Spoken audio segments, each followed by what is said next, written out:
It's time for you and those you love to step off the addiction roller coaster for good and learn a solution that works. It's called Move Past Addiction Masterclass, and it's a free 1-hour live online class where you'll hear new and empowering information about how to solve addiction for good without steps, meetings, rehabs, or being labeled for life. If you're struggling or you love someone who is, then this masterclass is for you. To enroll in this free 1-hour class, click the link provided or go to thefreedommodel.org and choose the date and time that works for you. See you at the masterclass. It's time for you to step off the addiction roller coaster for good and learn a solution that works. It's called Families Moving Past Addiction Masterclass. It's a live, free online event where you'll hear new and empowering information about addiction, and that's great news.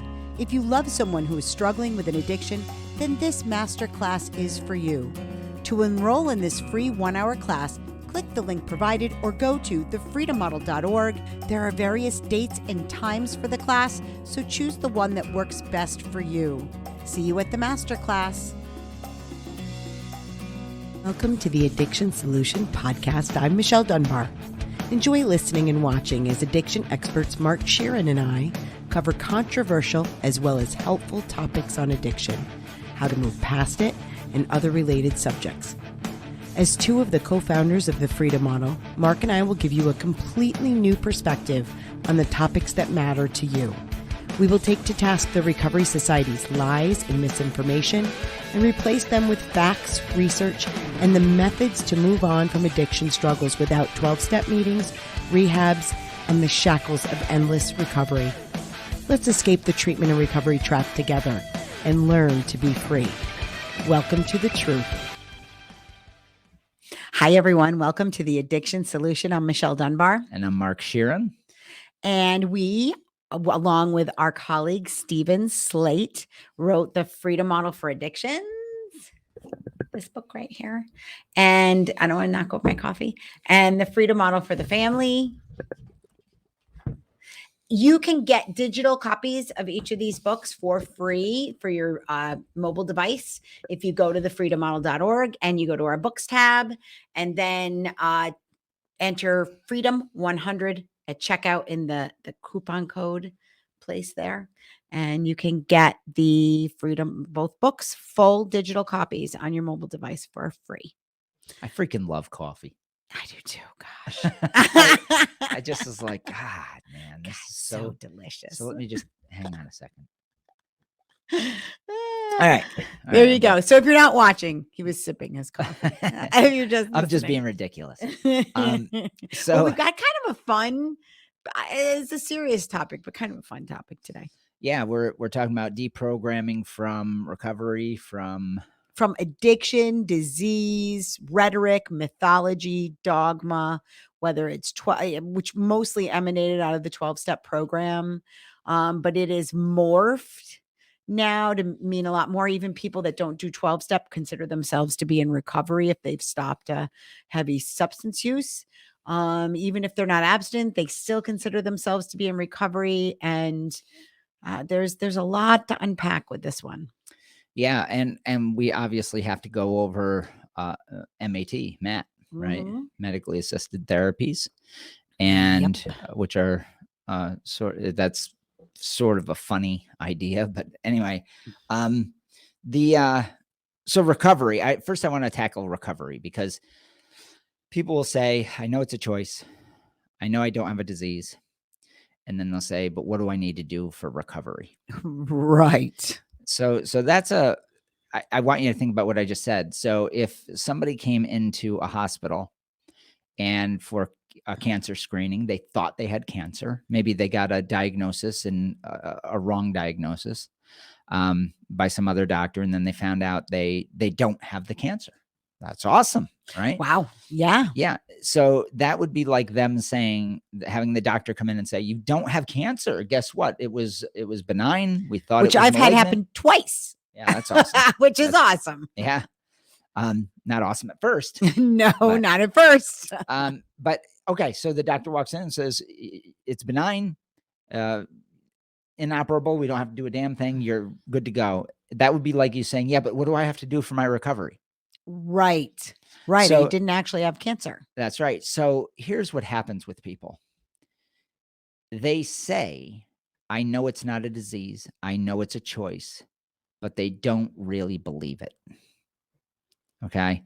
They don't really believe it because if you believe you have to do something radical, like go to meetings, go to therapies, take Suboxone, take methadone, if you believe you have to do these things, that there's some protocol for recovery, that automatically means you implicitly believe That you were sick. that something is wrong with you, that you are a subset of the average dude. That you're broken in some way, shape, or form. Right. So I want you to think about that. I want you to think right now, do you, when it comes to substance use, the topic of substance use, do you frame not taking it or moderating as a recovery lifestyle? Do you believe you are a person, quote unquote, a person in recovery, that you are somebody that's recovering? Even the word recovered is problematic, because that sometimes people say, well, no, I believe I'm recovered. Well, you're not recovered. There's nothing to recover from. You can't recover from A behavior. your choices. Yeah, you're talking about recovering from a chosen voluntary behavior. And let's look at, for example, smoking, because I don't care who you are. There are people that'll say, I'm an ex-smoker. Almost nobody refers to themselves as being in recovery from smoking. Right. I mean, they just don't. And I've known I'm an ex-smoker. I know a ton of people my age and older that are ex-smokers, and they don't view it that way. Yeah, and you're going to start seeing that people will start to identify with That's smoking true. this way, because now you have the pharmaceutical companies coming in with the patches, the gum, all the medications, and they say it's an addiction. It's an addiction. Yes. And this didn't exist 20 years ago. There wasn't ads by the state government and the federal government saying it's an addiction. They make it difficult. They create the battle, then they create the medications, and the pharmaceutical government complex continues. That's just the way that works. And it's sad because most people get past smoking. I mean, that's nearly everyone. Right. So I think it's really important to realize that so let's get deep into this. What is an addiction? We have to define that that's what I was just thinking. Is we were just talking about this. Depending on how you define addiction, if you think it's a thing that you have to battle, well, then it becomes a battle. That's right. So if you believe it's outside of you, so that's what it comes down to. People don't parse these things out.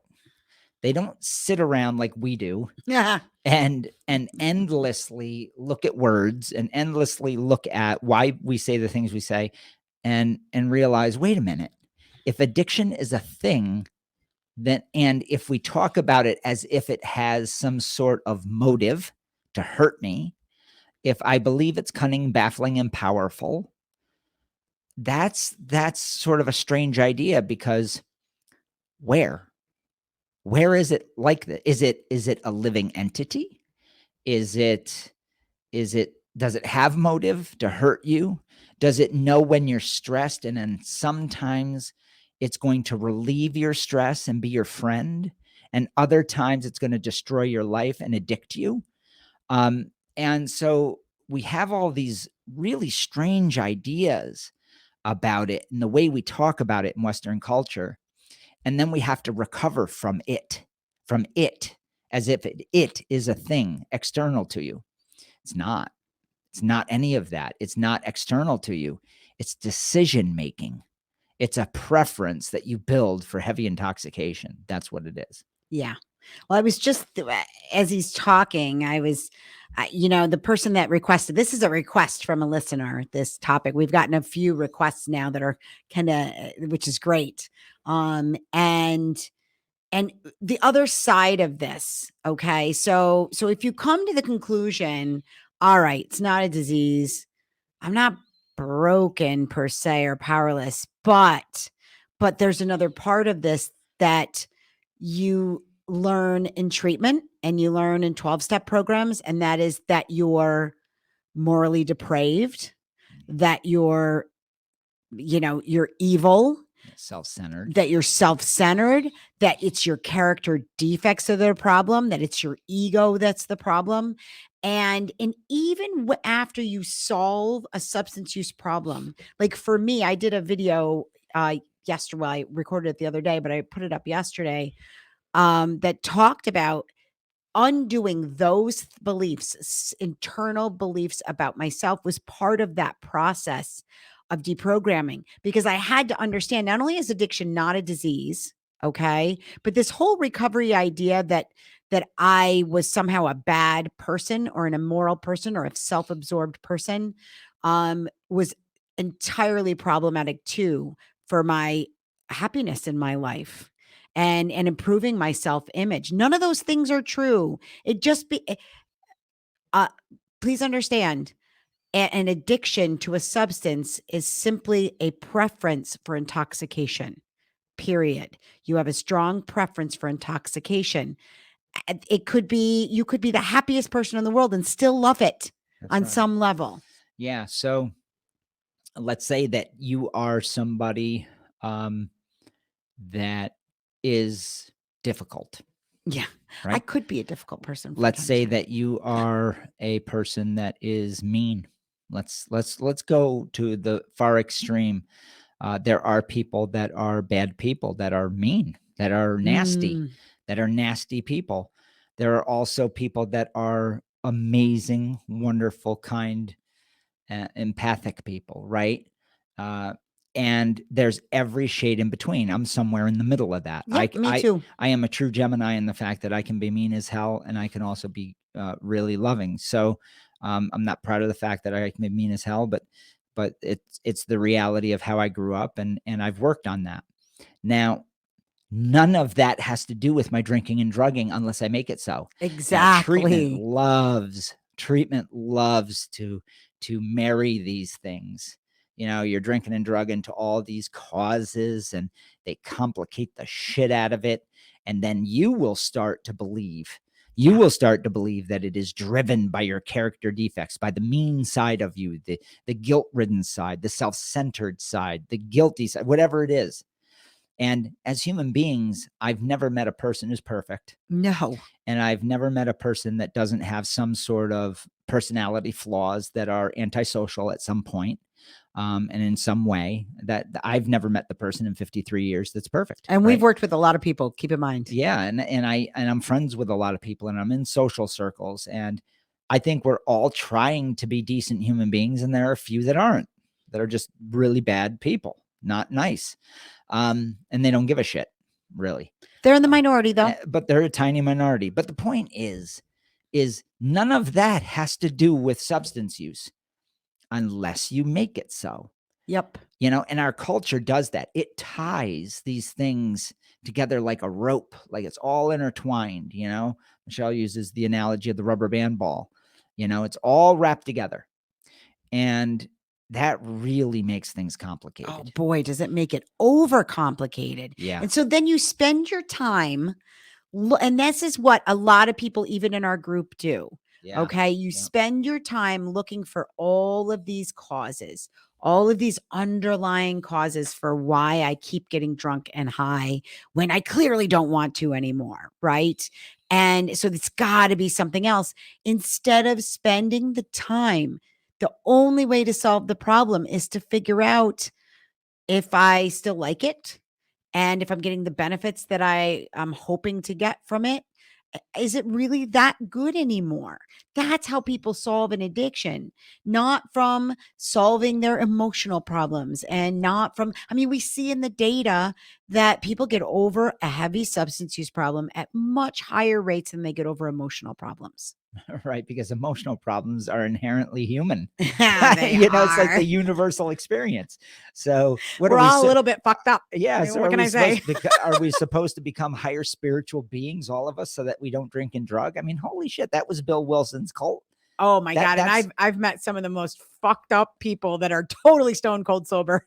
Yeah. And you'll meet a lot of people in AA and the treatment community who tout this spiritual living while they're totally fleecing people and destroying lives left and right. So, but here's the issue. So even though we're sitting here saying that drinking and drugging doesn't have anything to do with traumas, stress, anxieties, depression, all that stuff. Right?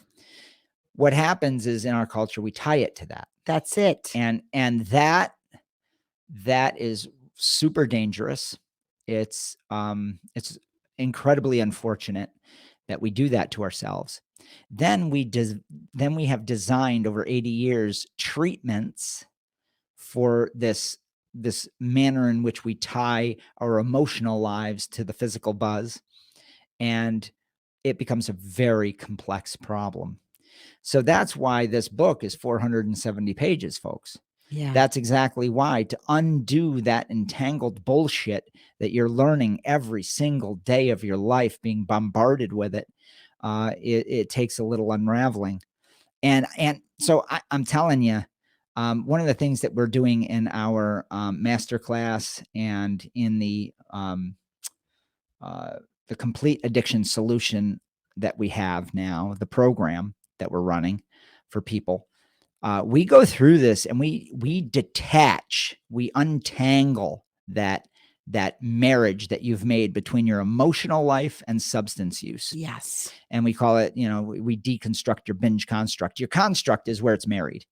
And that is where you're lost.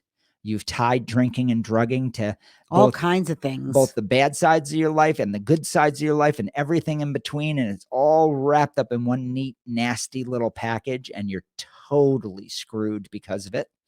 And you're wondering why you can't seem to get out from under.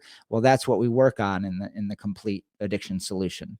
In that program, we spend an entire day unraveling that. Then we do coaching afterwards and a year-long process if you need that. So anyway.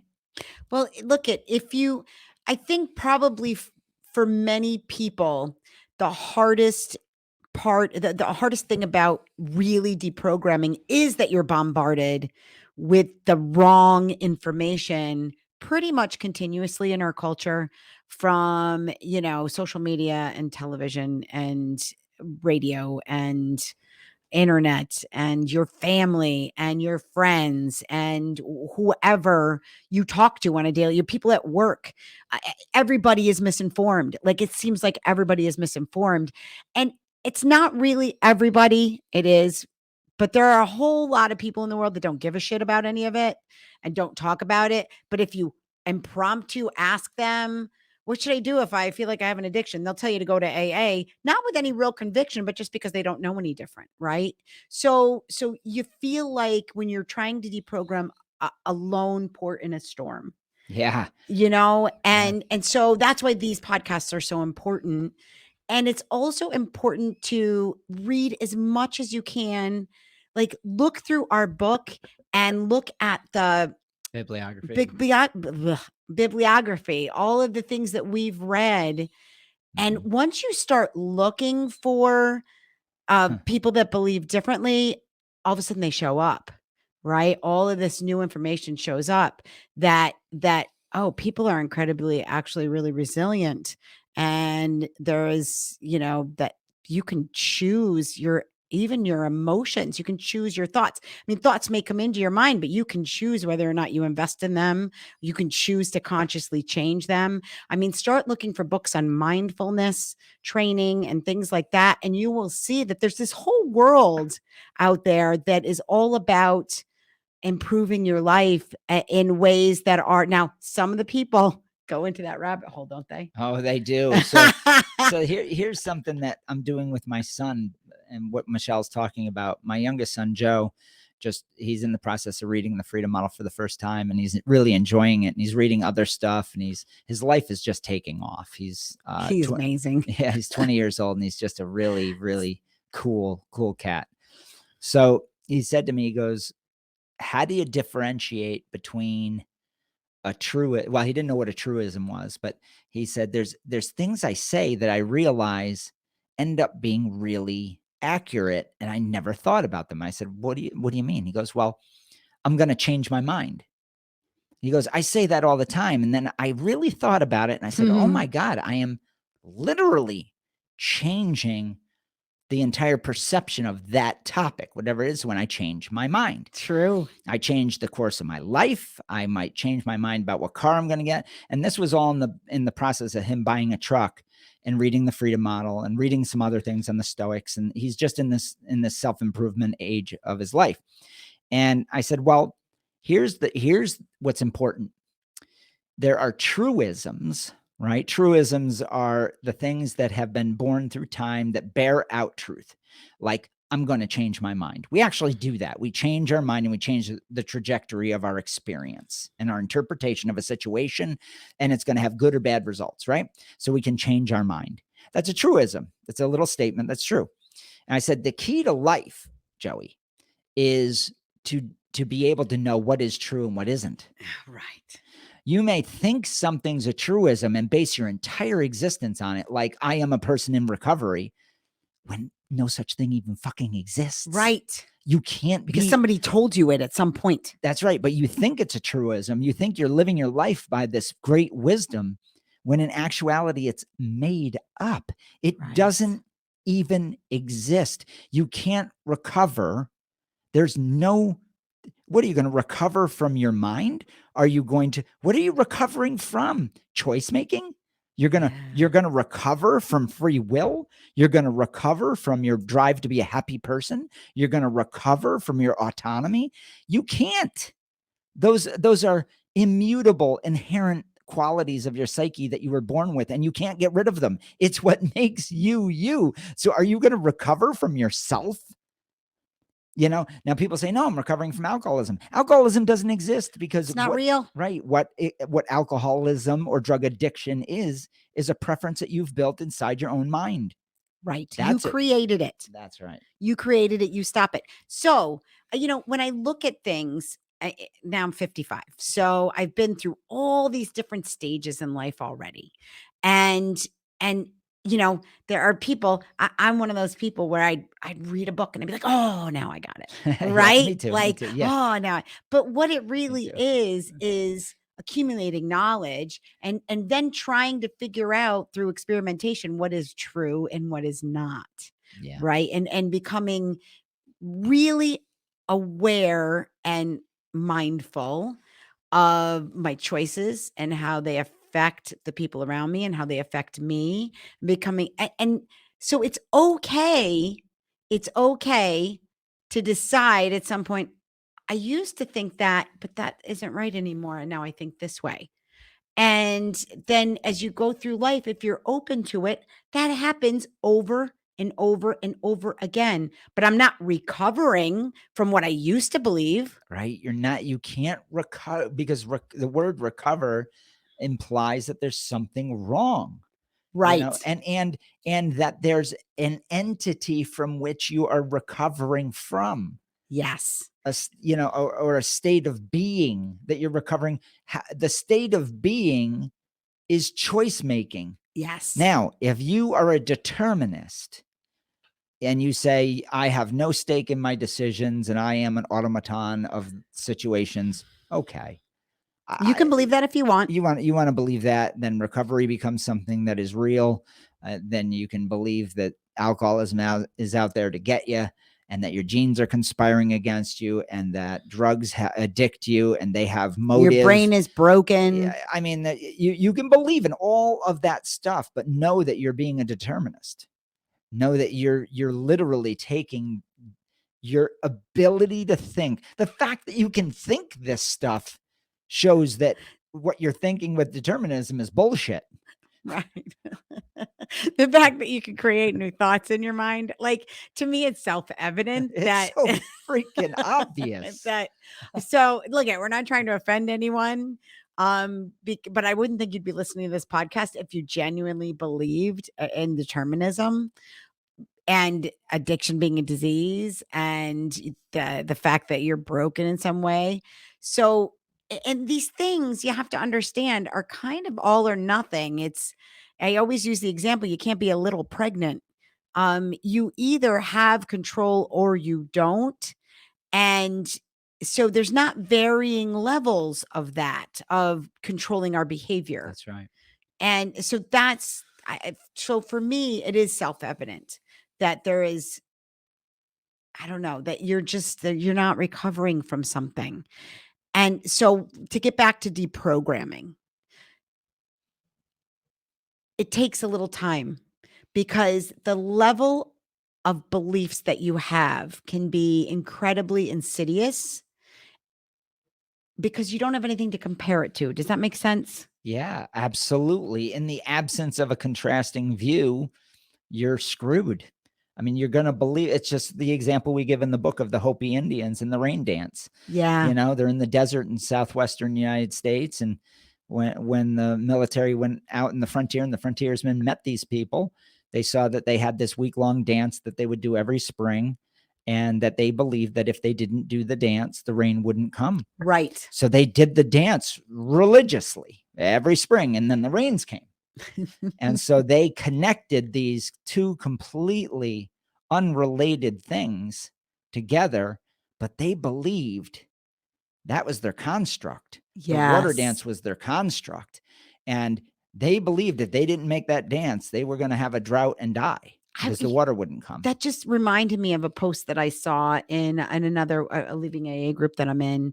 A woman was talking about going out on a bender, and in her mind, she's like, "It's because I left AA." Oh yeah, because I left AA. Well, that's the Hopi Indians all over again. It It's is. like it just, I left AA, and everything they said was going to happen happened. Oh to yeah, me. it all came true. It all came true, and now I have to go back. And I don't know how I'm going to go back. And thankfully, there were people that wrote, no, that is, you believed it was going to happen. It's called a self-fulfilling prophecy. You create, they told you what was going to happen. You believed, you internalized it, your fears manifested in making that happen. Can I jump in? Yeah. Jerry taught me this very early on. He said, you always move in the direction of your current most dominant thought.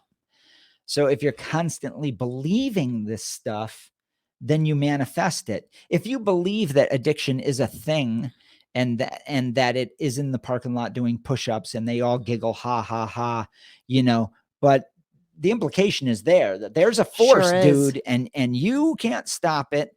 And you better shut up, start listening, take the cotton out of your ears, put it in your mouth, and just toe the line.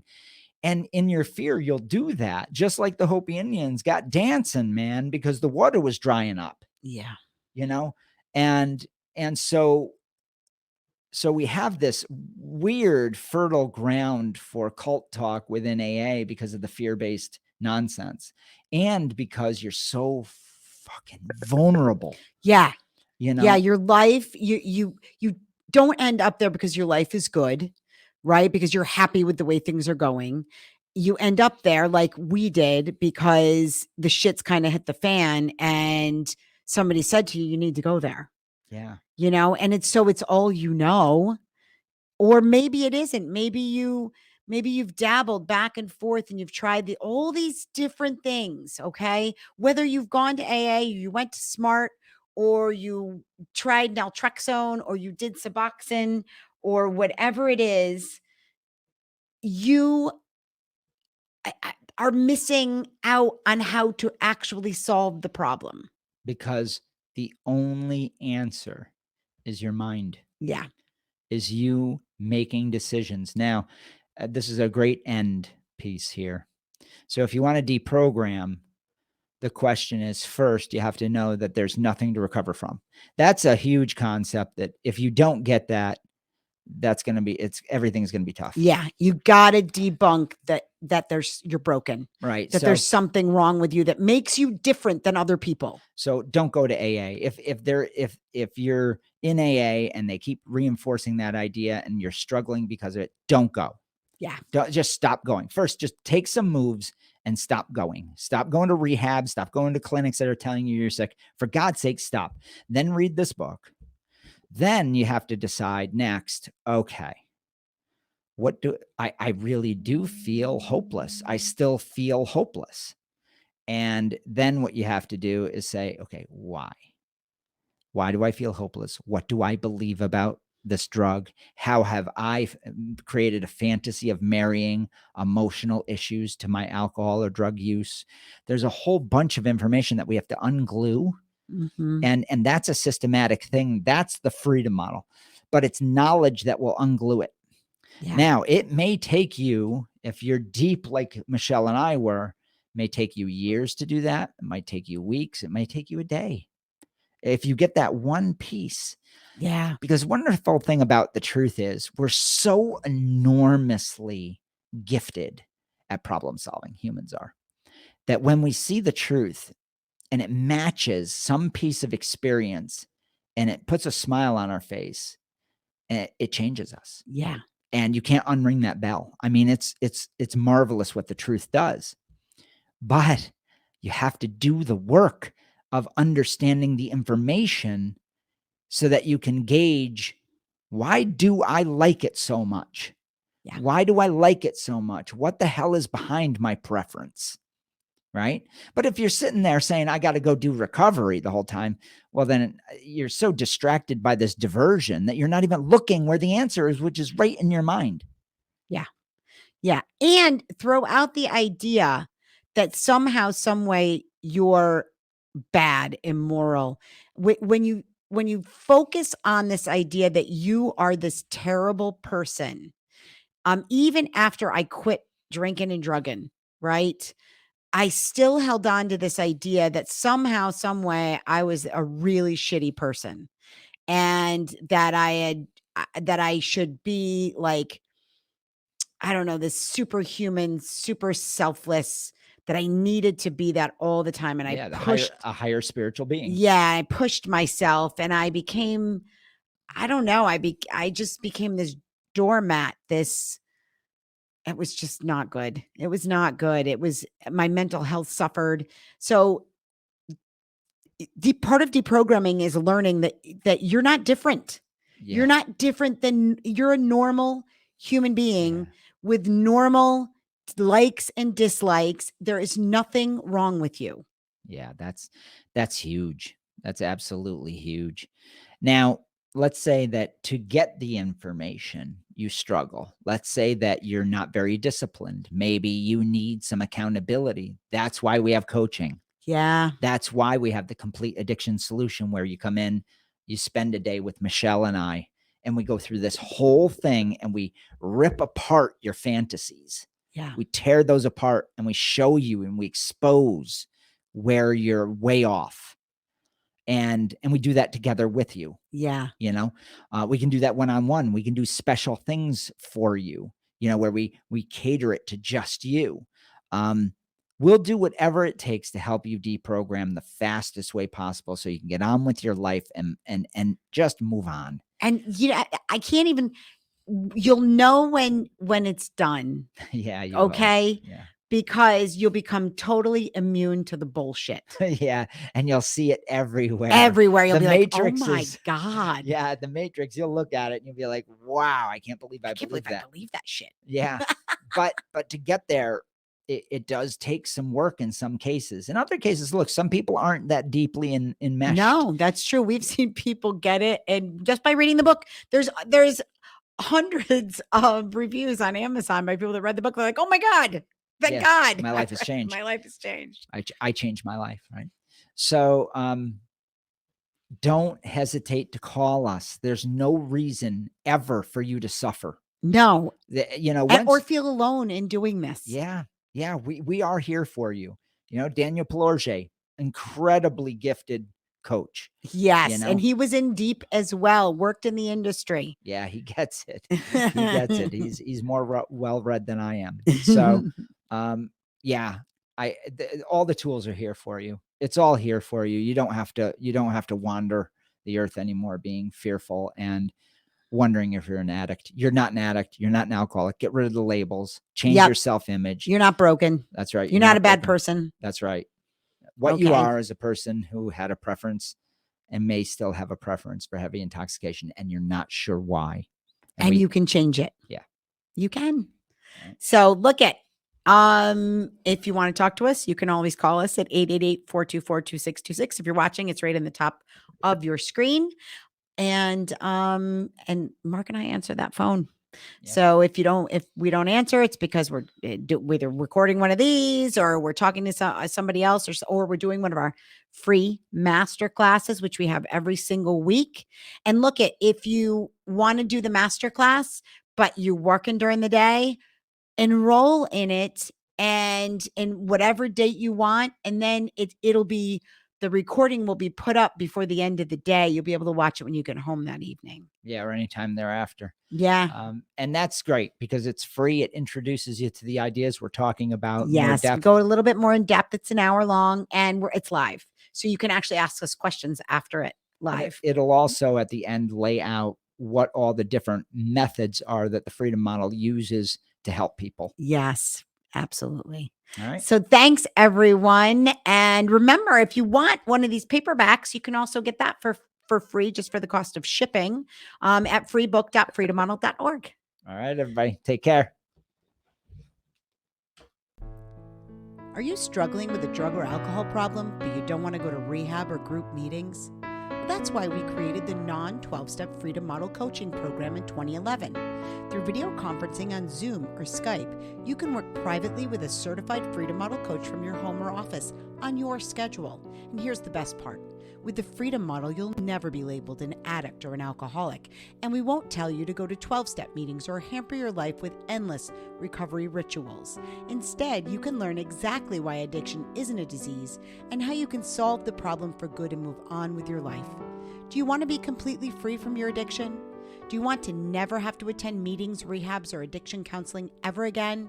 And do you want to solve your problem from the comfort of home? Then call us at 888-424-2626 to talk with a Freedom Model coach today and experience the Freedom Model difference.